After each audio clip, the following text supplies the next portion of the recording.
नमस्कार दोस्तों, अब ब्राइट डिफेंस एकेडमी के इस यूट्यूब चैनल में आपका स्वागत है। दोस्तों, जैसे कि हमने पॉलिटी को कंप्लीट किया है, वैसे ही आज हम फिजिक्स की सीरीज चलाएंगे जिसको हम 2 या 3 क्लासों में कंप्लीट करेंगे। ठीक है, तो चलिए शुरू करते हैं। तो सबसे पहले देखिए कि हमारे पास जो टॉपिक रहेंगे, ठीक है, यानी कि फिजिक्स के अंदर हमें जो पढ़ना है वो किस चीज के बारे में पढ़ना है। तो हमें सबसे पहले मिलता है द्रव्य यानी कि मैटर। ठीक है, क्या मिलेगा दोस्तों? मैटर। दूसरा ऊर्जा यानी कि एनर्जी। ठीक है, क्या रहेगा? एनर्जी। ठीक है, तो हमें द्रव्य और ऊर्जा के अध्ययन के बारे में पढ़ना है। ठीक है, तो ये आपका फिजिक्स होता है यानी कि भौतिक विज्ञान। दूसरा क्वेश्चन क्या आता है आपके पास कि आप ये बताइए भौतिक विज्ञान के जनक कौन है, यानी कि फादर ऑफ फिजिक्स कौन है। तो वहां पर दोस्तों नाम आएगा न्यूटन का। ठीक है, तो भौतिक विज्ञान के जनक कौन है? न्यूटन। तो ये तो थी इसकी बेसिक बातें। उसके बाद चलिए हम टॉपिक शुरू करते हैं अपना। तो आज का जो टॉपिक रहेगा वो रहेगा गति यानी कि मोशन। ठीक है, क्या रहेगा दोस्तों? गति यानी कि मोशन। ठीक है, तो इसमें क्या होता है, सबसे पहले हमें क्वांटिटीज पढ़नी होती हैं, यानी कि राशियां पढ़नी है। तो राशियां दोस्तों हमारे पास 2 प्रकार की हैं। कितनी राशि हैं? 2 प्रकार की राशियां। एक तो होती है हमारे पास अदिश राशि और दूसरी होती है सदिश राशि। ठीक है, जिनको आप कैसे जानते हो? वेक्टर और स्केलर के बारे में। ठीक है, तो एक कौन सी होती है? स्केलर यानी कि अदिश, और दूसरी होती है वेक्टर यानी कि सदिश। नाम से ही पता चलता है, देखो सदिश लिखा है तो सदिश यानी दिशा के साथ। ठीक है, अदिश यानी कि बिना दिशा के। ठीक है, देखिए आगे इसमें तो जो हमारे पास अदिश राशि होती है इसमें क्या है, जिसमें केवल परिमाण हो। ठीक है, जिसमें केवल क्या हो? परिमाण। और दूसरी तरफ क्या है, ये परिमाण के साथ साथ दिशा भी दे, यानी कि आपको यहीं से पता चलता है कि जिसमें रिजल्ट के साथ साथ आपको डायरेक्शन भी मिले, वो आपकी सदिश राशि होगी। ठीक है, तो आपको इसके एग्जाम्पल याद रखने हैं, एग्जाम्पल ज्यादा जरूरी है इसमें। ठीक है, तो आपको क्या याद रखना है? वेग, विस्थापन, त्वरण, बल। ठीक है, वेग, विस्थापन, त्वरण, बल। एक सांस में बोलोगे इनको तो ज्यादा याद रहेंगे। वेग, विस्थापन, त्वरण, बल। ठीक है, वेग होता है आपकी वेलोसिटी। क्या होगा? वेलोसिटी। विस्थापन यानी कि डिस्प्लेसमेंट होता है। त्वरण यानी कि एक्सेलरेशन होगा।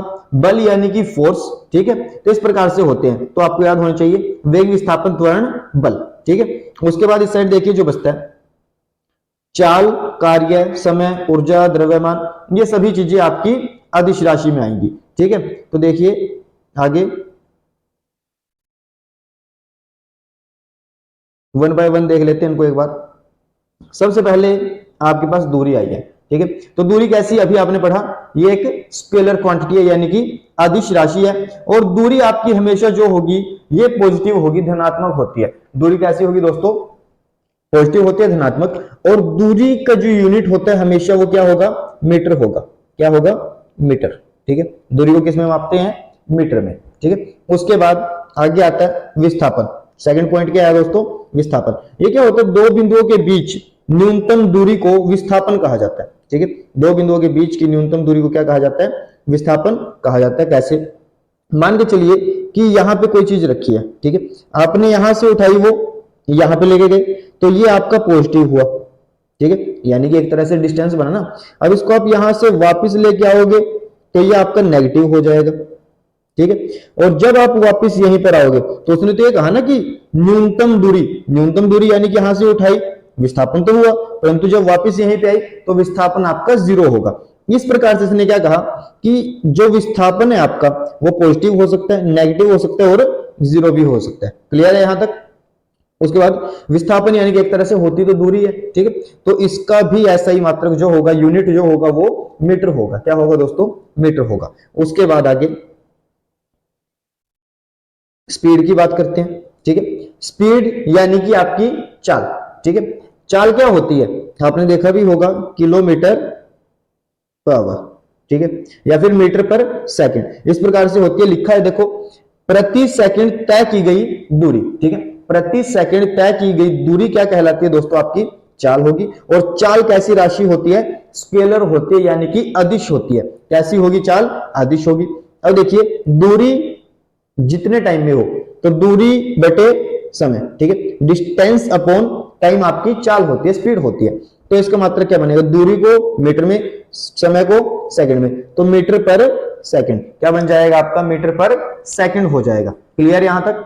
आगे इसके बाद आता है आपके पास वेग, ठीक है। क्या आएगा दोस्तों, वेग। ये भी एक तरह से चाल होती है, जैसे आपकी चाल थी ना, ठीक उसी प्रकार वेग होता है। बस उसमें क्या है कि आपको दिशा नहीं मिलती, वेग में दिशा मिलती है।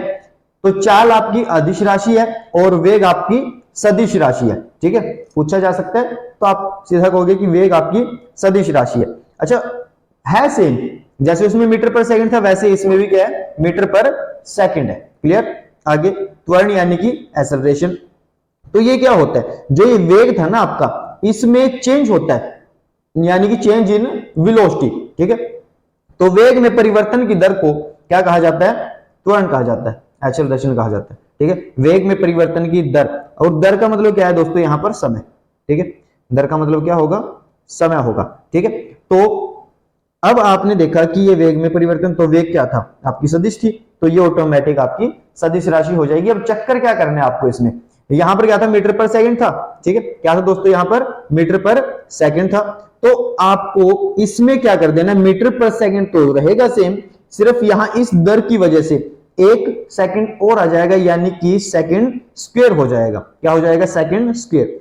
तो मीटर पर सेकंड स्क्वायर, ये क्या हो जाएगी, त्वरण की यूनिट राशि बन जाएगी, ठीक है, इकाई बन जाएगी इसकी। उसके बाद आगे चलिए, अब आता है हमारे पास न्यूटन की गति के 3 नियम, ठीक है। आपने सुना होगा न्यूटन की गति के कितने नियम है दोस्तों, ये 3 नियम, ठीक है। तो अब क्या है, इसको भौतिक विज्ञान का जनक कहा जाता है, आप सभी जानते हो, स्टार्टिंग में बताया मैंने, ठीक है। तो इसके जो 3 नियम है उनमें सबसे पहला नियम देखते हैं, फर्स्ट लॉ ऑफ न्यूटन, ठीक है। तो इसमें क्या है, इसके और भी नाम है। पहला क्या हुआ, गैलीलियो का नियम, क्या कहा जाता है इसको, गैलीलियो का नियम। दूसरा और भी कह सकते हैं इसको जड़त्व का नियम, क्या कहेंगे, जड़त्व का नियम, गैलीलियो का नियम या फिर जड़त्व का नियम, ठीक है। अच्छा, महत्वपूर्ण क्या है यहां पे आपको पूछा जाता है, ठीक है, कि आपको बल की परिभाषा कौन से नियम से मिलती है। तो यहां पे आपका सही आंसर क्या होगा कि बल की परिभाषा आपको पहले नियम से मिलती है, ठीक है। बल की परिभाषा पहले नियम से, और बल का जो व्यंजक होगा वो आपको दूसरे नियम से मिलेगा, ठीक है। तो देखिए आगे कि जो बल है यहां पर, बल का SI मात्रक क्या होगा, न्यूटन। बल का SI मात्रक क्या होगा दोस्तों, न्यूटन होगा, ठीक है। अब देखिए आगे, एक जो न्यूटन होता है वो 10⁵ डाइन के बराबर होता है, ठीक है। 10⁵ डाइन के बराबर होता है एक न्यूटन, ठीक है। याद रखना है, डायरेक्ट आ सकता है क्वेश्चन, ठीक है, कि एक न्यूटन किसके बराबर है, 10⁵ डाइन के बराबर है ये।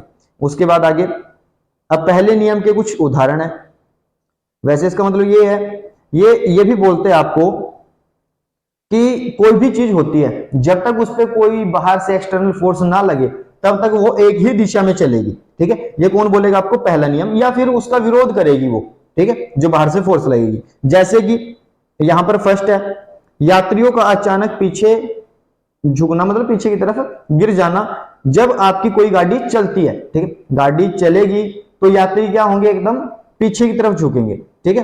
तो परंतु वो रहेंगे नहीं वैसे, वापस विरोध करके अपनी सेम कंडीशन में आ जाएंगे, ठीक है। दूसरा, यात्रियों का अचानक से आगे झुकना, यानी कि जब ड्राइवर क्या करते हैं, ब्रेक लगाता है गाड़ी के, तो यात्री क्या होते हैं, आगे की तरफ झुक जाते हैं, ठीक है। तीसरा, कंबल से धूल के कणों को झाड़कर बाहर निकालना या उनका बाहर गिरना, ठीक है। तो ये भी आपका क्या होगा, न्यूटन का पहला नियम होगा, उसके उदाहरण होंगे, यात्रियों का आगे की तरफ झुकना, पीछे की तरफ गिरना, और कंबल से धूल के कणों का झाड़कर बाहर गिरना, ठीक है। तो ये पहले नियम के उदाहरण है। चलिए दूसरा नियम देख लेते हैं अब। तो दूसरा नियम क्या कहेगा, दूसरा नियम क्या है, इससे हमें बल का व्यंजक मिलता है। पहले से क्या मिला, बल की परिभाषा, दूसरे से क्या मिलेगा, हमें बल का व्यंजक मिलेगा। और यहां पर इसका फॉर्मूला भी लिखा है, ये भी पूछ लेता है कि F = ma, ये कौन सा नियम हमें बताएगा, तो ये आएगा सेकंड, ठीक है। F = ma, F का मतलब क्या है, फोर्स, ठीक है, बल।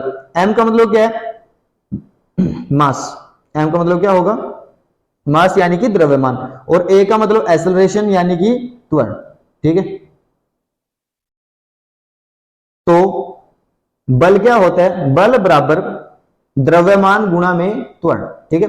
तो ये आपको पता होना चाहिए, किससे पता चला, ये दूसरे नियम से। उसके बाद आता है तीसरा नियम, ठीक है, महत्वपूर्ण है तीसरा नियम। तीसरा नियम क्या कहेगा, क्रिया प्रतिक्रिया, ठीक है, यानी कि एक्शन रिएक्शन, ठीक है, अपोजिट रिएक्शन होती है इसमें, ठीक है।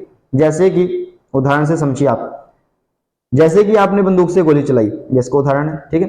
तो जब गोली आगे की तरफ चलती है, जो फोर्स लगती है वो पीछे की तरफ लगती है, यानी कि अगर आप अपने कंधे पर बंदूक रख के, ठीक है, थोड़ा सहारा लेकर तब चलाते हो तो गोली तो आगे जाएगी, परंतु आपका कंधा पीछे की तरफ झटका मारेगी, ठीक है। तो वो क्या होता है, बंदूक से गोली चलना, पीछे की ओर धक्का लगना, ये आपका तृतीय नियम का उदाहरण है। उसके बाद नाव से किनारे पर कूदने पर नाव का पीछे की ओर जाना, यानी एक नाव है किनारे पर खड़ी है, जब आप पैर रख के आगे की तरफ कूदोगे तो नाव क्या करेगी, पीछे की तरफ आएगी पानी की, ठीक है। उसके बाद तीसरा,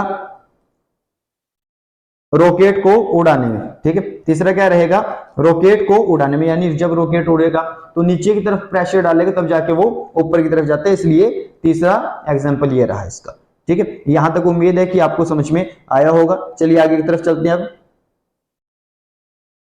अब देखिए आगे, अब आते हैं हमारे पास अभिकेंद्रीय बल और अपकेंद्रीय बल, ठीक है। कौन कौन से आएंगे, अभिकेंद्रीय बल और अपकेंद्रीय, यानी कि सेंट्रीपिटल फोर्स, और ये आएगा आपका सेंट्रीफ्यूगल फोर्स, ठीक है। तो देखिए क्या क्या होता है इनमें, जब कोई चीज बाहर से केंद्र की तरफ फोर्स लगाए, यानी कि हमारे पास ये चीज है, अगर आप यहां से यहां चलोगे केंद्र की तरफ तो ये तो रहेगा अभिकेंद्रीय, ठीक है। और अगर आप केंद्र से बाहर की तरफ चलोगे तो ये रहेगा आपका अपकेंद्रीय, ठीक है। केंद्र से बाहर की तरफ जो बल लगे वो आपका अपकेंद्रीय में आएगा, ठीक है। तो एग्जांपल देखिए, इसके कुछ एग्जांपल होते हैं जो जरूरी होते हैं, जैसे कि कपड़े सुखाने की मशीन, ठीक है, अपकेंद्रीय बल के सिद्धांत पे काम करती है। दूसरा, दूध से मक्खन निकालने वाली मशीन, ये भी आपका अपकेंद्रीय बल के ऊपर काम करेगी, ठीक है। उम्मीद है कि आप इनके नाम से और काम से जान लोगे अगर कोई एग्जांपल आपके पास बाहर से आ जाए, ठीक है। उसके बाद आगे चलिए,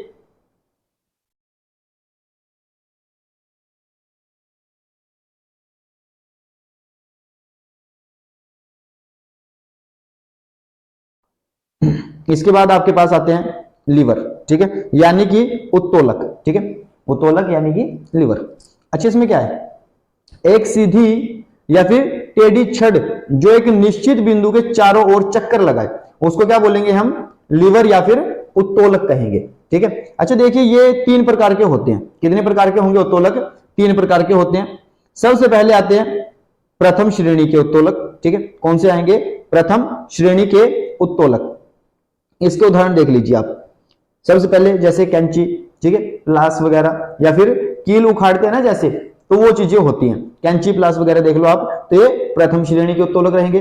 दूसरी श्रेणी के उत्तोलक में क्या आएगा, नींबू निचोड़ने की जो मशीन होती है, ठीक है, नींबू निचोड़ने की जो मशीन होगी वो आपकी दूसरी श्रेणी में आ जाएगी। और तीसरे में देखिए आप, तीसरी श्रेणी में क्या रहेगा, चिमटा रहेगा, ठीक है, या फिर मनुष्य का हाथ, ठीक है। अगर आपको पूछे कि मनुष्य का हाथ किस प्रकार का उत्तोलक है, किस प्रकार का लीवर है, तो आप कहोगे ये तीसरी श्रेणी का, कौन सी श्रेणी का रहेगा, ये तीसरी श्रेणी का रहेगा। उम्मीद है कि आपको ये वाला पॉइंट समझ में आया होगा, ठीक है। चलिए अगले टॉपिक की तरफ चलते हैं अब।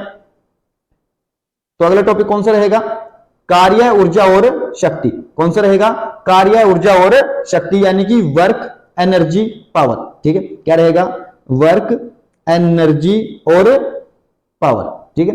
तो कार्य, ऊर्जा और शक्ति। सबसे पहले आपके पास यहीं से क्वेश्चन बन जाता है, इनके मात्रक क्या है, कार्य और ऊर्जा का मात्रक क्या रहेगा, जूल, कार्य और ऊर्जा का मात्रक क्या रहेगा, जूल रहेगा। उसके बाद शक्ति का मात्रक होता है वाट, ठीक है, शक्ति का मात्रक क्या रहेगा, वाट, ठीक है।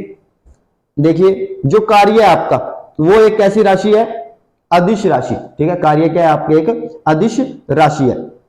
कार्य होता क्या है, साइंस किसको कार्य मानती है, मान के चलिए कि आपको काम दिया गया है कि कोई भी चीज है, जैसे एक पत्थर है, ठीक है, उस पत्थर को उठा के यहां से, ये पत्थर है जैसे, ठीक है, इसको उठा के यहां पे रखना है, तो ये आपको काम दिया गया। परंतु अगर ये पत्थर आपसे ना हिले, यही का यही रखा है ये, ठीक है, तो ये आपका काम जीरो होगा। यानी कि काम क्या हुआ कि आपने फोर्स लगा दिया, ठीक है, क्या लगाया आपने, बल लगाया, फोर्स लगाया, और वो वस्तु अपनी जगह से विस्थापित होकर दूसरी जगह पे चली जाए, यानी कि विस्थापन होना जरूरी है।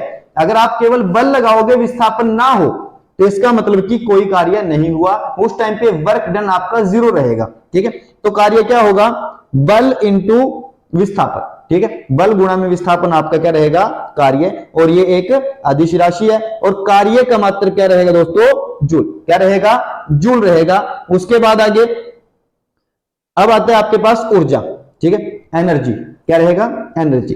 तो कार्य करने की जो क्षमता होती है वो आपकी क्या रहेगी दोस्तों, ऊर्जा रहेगी। आपको डेफिनेशन पूछ सकता है कि कार्य करने की क्षमता को क्या कहेंगे, ऊर्जा कहेंगे। यहां पर क्षमता, इस बात का आपको ध्यान रखना है, आगे अगली स्टेटमेंट में थोड़ा सा चेंज हो जाएगा ये। ठीक है, तो कार्य करने की क्षमता को क्या कहेंगे हम, ऊर्जा कहेंगे। और ये एक कैसी राशि है, अदिश यानी कि स्केलर क्वांटिटी। कैसी है, ये एक स्केलर क्वांटिटी है। क्लियर।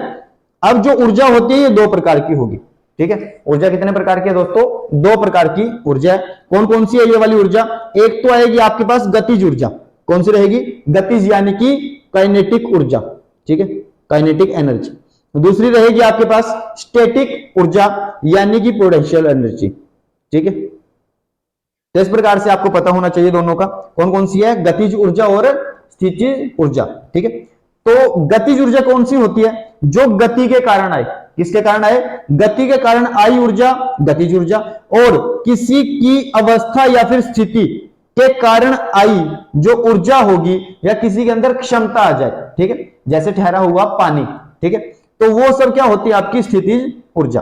अब इनके फॉर्मूले पूछ लिए जाते हैं।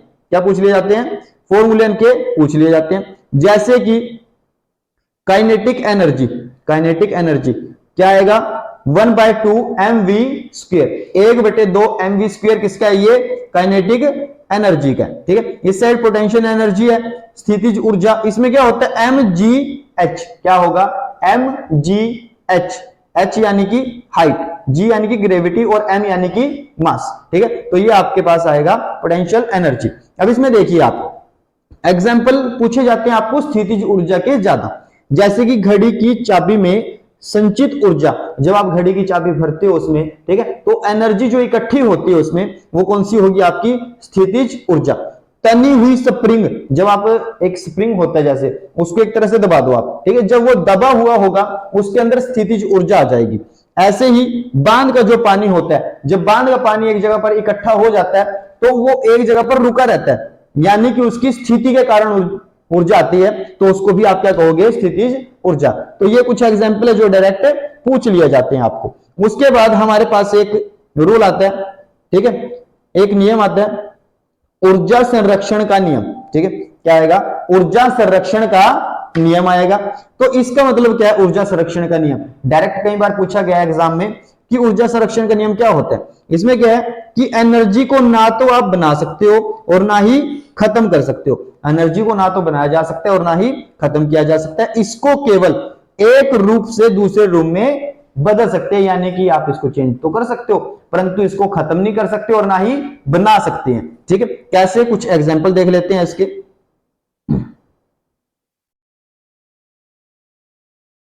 देखिए, ऊर्जा रूपांतरण यानी कि चेंज किसमें होगा। सबसे पहले आपके पास आता है डायनमो।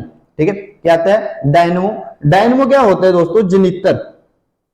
क्या होगा, जनित्र, यानी कि जनरेटर होता है जो आपका बिजली या फिर विद्युत को उत्पन्न करता है। ठीक है, तो उसमें आप देखिए, जब आप उसको घुमाओगे तब जाकर आपको बिजली मिलती है, यानी कि घूमना होता है मैकेनिकल एनर्जी या फिर यांत्रिक। ठीक है, तो ये क्या करेगा, यांत्रिक एनर्जी को, यांत्रिक ऊर्जा को विद्युत ऊर्जा में चेंज करता है। किसमें करेगा, यांत्रिक ऊर्जा को विद्युत ऊर्जा में चेंज करेगा। ठीक है, उसके बाद सेकंड है आपके पास मोमबत्ती। ठीक है, सेकंड क्या आएगा, मोमबत्ती। मोमबत्ती में केमिकल्स होते हैं, तो ये रासायनिक ऊर्जा को प्रकाश और ऊष्मा यानी कि हीट भी देती है, प्रकाश भी देती है। तो रासायनिक ऊर्जा को किसमें चेंज करेंगे, प्रकाश और ऊष्मा में। ठीक है, तीसरा आता है आपके पास सोलर सेल। क्या आएगा, सोलर सेल। तो ये सूर्य वाली ऊर्जा यानी कि सौर ऊर्जा को विद्युत में चेंज करता है, ये तो आप जानते ही होंगे। उसके बाद आगे आपके पास आता है विद्युत मोटर। क्या रहेगा, विद्युत मोटर। ठीक है, तो मोटर क्या होती है, जब लाइट आती है तभी चलती है, ठीक है, और घूमती है फिर वो, यानी कि विद्युत को यांत्रिक में घूमने वाली कौन सी होती है, यांत्रिक एनर्जी, ठीक है। तो आपके पास यहां पर क्या रहेगी, यांत्रिक में चेंज हो जाएगी ये, ठीक है। उसके बाद आगे सितार, ठीक है, सितार ये क्या करेगा, यांत्रिक को, जो इसकी वायर होती है ना, जब आप उनको टच करोगे तो वो घूमेंगी, ठीक है, और आपको साउंड देंगी, ठीक है, यानी कि यांत्रिक को ध्वनि में, इसमें साउंड के अंदर चेंज कर देंगी। फिर आता है विद्युत सेल, क्या आता है, विद्युत सेल, ये क्या करेगा, रासायनिक को विद्युत में, विद्युत सेल क्या करेंगे, रासायनिक को विद्युत ऊर्जा में चेंज करेंगे। फिर आता है लाउड स्पीकर और माइक्रोफोन, क्या आएगा दोस्तों, लाउड स्पीकर और माइक्रोफोन, ठीक है। तो लाउड स्पीकर क्या होता है, लाउड स्पीकर क्या करेगा, विद्युत को ध्वनि में चेंज करेगा, विद्युत को ध्वनि में, और माइक्रोफोन जैसे कि माइक, उसमें आप साउंड दोगे तो विद्युत में चेंज करेगा, माइक्रोफोन ध्वनि को विद्युत में चेंज करेगा, और लाउड स्पीकर क्या करेगा, विद्युत को ध्वनि में, जैसे लाउड स्पीकर लगे होते हैं ना जो बड़े होते हैं वो, उनमें से आवाज आती है, यानी कि जब बिजली दोगे तभी आवाज आएगी, और माइक्रोफोन क्या कहेगा, ये ध्वनि को विद्युत ऊर्जा में चेंज करता है, ठीक है। तो ये आपके याद हुए होंगे। अब उसके बाद देखिए आगे, ये क्वेश्चन डायरेक्ट एग्जाम में पूछा जाता है, ठीक है, जैसा है ना सेम ही आ जाता है एग्जाम में। क्या कहा गया है यहां पे कि संवेग जो होता है आपका, क्या होता है, संवेग 2 गुना करने पर गतिज ऊर्जा 4 गुना हो जाती है। सीधा क्वेश्चन आता है, संवेग को 2 गुना करने पर गतिज ऊर्जा कितनी हो जाएगी, तो गतिज ऊर्जा क्या हो जाएगी, 4 गुनी हो जाएगी, ठीक है। उसके बाद आगे चलिए, आगे आता है शक्ति, ठीक है, क्या रहेगा दोस्तों, शक्ति। तो शक्ति क्या है, कार्य करने की दर है, ये कार्य करने की दर, कार्य करने की क्षमता क्या है, ऊर्जा, कार्य करने की जो दर है वो क्या रहेगी, शक्ति, ठीक है। लिखा भी देखो कार्य और नीचे समय, समय यानी कि मैंने बताया था लास्ट में आपको दर, ठीक है। तो कार्य का मात्रक क्या था, जूल, समय का मात्रक क्या है, सेकंड, यानी जूल पर सेकंड अगर आपको पूछे तो वो होता है आपका वाट, ठीक है। जूल पर सेकंड क्या होता है दोस्तों, वाट होता है। उसके बाद आगे शक्ति का मात्रक एक और होता है अशव शक्ति, शक्ति का मात्रक क्या होता है, अशव शक्ति, और एक अशव शक्ति 746 वोट के बराबर होती है। ये बड़ा ही महत्वपूर्ण प्रश्न है, डायरेक्ट पूछा जाता है कि 1 HP यानी 1 हॉर्स पावर किसके बराबर है, तो 746 वोट के बराबर है। 1 हॉर्स पावर में कितने वोट होते हैं, 746 वोट होते हैं। उम्मीद है कि यहां तक आपकी समझ में आया होगा, ठीक है। तो आज की क्लास में दोस्तों हम इतना ही रखते हैं, मिलते हैं अगली क्लास में, तब तक आप इसको कवर कर लीजिए। ये पॉइंट ऑफ व्यू यानी कि एग्जाम के पॉइंट ऑफ व्यू से काफी ज्यादा जरूरी है। तो अगर आपको वीडियो अच्छी लगी तो वीडियो को लाइक कीजिए, चैनल को सब्सक्राइब कीजिए। धन्यवाद।